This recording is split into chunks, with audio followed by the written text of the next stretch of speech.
नागपूरमध्ये श्री राम जन्मभूमी तीर्थक्षेत्र न्यासाच्या वतीनं अयोध्येतील रामलल्लांच्या दर्शनासाठी निमंत्रण देण्यात येत आहे। सकाळपासून कार्यकर्ते घरोघरी फिरून अयोध्येतून आलेल्या खास अक्षता, राम मंदिराचं एक चित्र आणि राम मंदिराची माहिती देणारं पत्रक लोकांना देत आहेत। कार्यकर्ते आणि नागरिकांशी संवाद साधले आमच्या प्रतिनिधींनी, पाहूया। 22 जानेवारी रोजी अयोध्येमध्ये श्री रामाच्या मंदिराचा उद्घाटन होत आहे आणि 23 जानेवारीपासून लोकांनी अयोध्येत यावं आणि श्री रामलल्लांचं दर्शन घ्यावं या अनुषंगाने घरोघरी जाऊन निमंत्रण दिलं जात आहे। 22 जानेवारी रोजी जेव्हा अयोध्येत श्रीरामाच्या मंदिराचा उद्घाटन होत असेल, प्राणप्रतिष्ठा होत असेल, तेव्हा आपापल्या वस्तीमध्ये एक उत्सव साजरा करावा आणि त्याच्यानंतर लोकांनी आपल्या सोयीनुसार अयोध्येत यावं अशा आग्रहाचं एक निमंत्रण श्री राम जन्मभूमी तीर्थक्षेत्र न्यासच्या वतीने दिला जातं आणि नागपुरात आजपासून ती मोहीम सुरू झालेली आहे।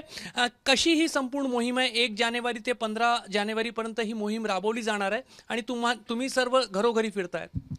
आपल्यासाठी आणि पूर्ण भारतीयांसाठी हा अतिशय आनंदाचा आणि उत्साहाचा क्षण आहे, कारण या दिवशी जवळजवळ 500 वर्षाचा संघर्षाला विराम मिळणार आहे। आपल्या सगळ्यांना माहीत आहे की मीर बाकींनी विवादित ढाचा बनवल्यानंतर साधारणतः 500 वर्ष संघर्ष चालला आणि प्रभू श्री रामचंद्राचं तिथे मंदिर बनावं आणि तिथे एक न्यास व्हावा म्हणून माननीय सुप्रीम कोर्टाने एक निर्णय दिला।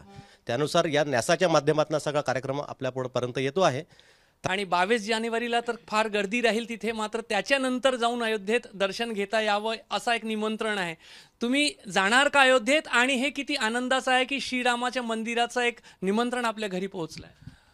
500 वर्षापासून ज्या भारतीय लोक सगळ्या भारताचे लोक ज्या गोष्टीची वाट बघत होते ती गोष्ट आज पूर्ण झाली आहे। खूप आनंदाची गोष्ट आहे की 550 वर्षानंतर आज जी आपली इच्छा होती की अयोध्यामध्ये राम मंदिर व्हावं ती पूर्णपणे पूर्ण झाली आहे। खूप खूप आनंद होत आहे। ही उत्तम प्रतिसाद आहे। बऱ्याचशा गोष्टी आम्हाला सांगायच्या आधीच त्यांच्याकडनं आम्हाला उत्साहाने समोर येतात आहे। अपेक्षा नसताना सुद्धा लोक आपणहून समोर येतात आणि त्यांना सगळ्यांसाठी हा फार मोठा आनंदाचा क्षण आहे आणि आतुरतेने लोक याची वाट बघतात असं आम्हाला अनुभवायला येतं। 22 जानेवारीला अगदी पंतप्रधान मोदींनी पण सांगितलं आहे की दिवाळी साजरी करा, दिवाळीसारखा वातावरण देशामध्ये राहायला पाहिजे। तुम्ही तुमच्या घरी तुमच्या वस्तीमध्ये काय तयारी करताय 22 जानेवारीसाठी? आपण सुद्धा एक प्रभू रामचंद्र जेव्हा विजय मिळवून अयोध्येत आले तो विजय आपण साजरा करत असतो, तर हा सुद्धा एक खूप मोठा विजय आहे आपल्या भारतीयांचा की आज बाल रामलल्लांचा अयोध्येमध्ये प्रतिष्ठापना होते आहे।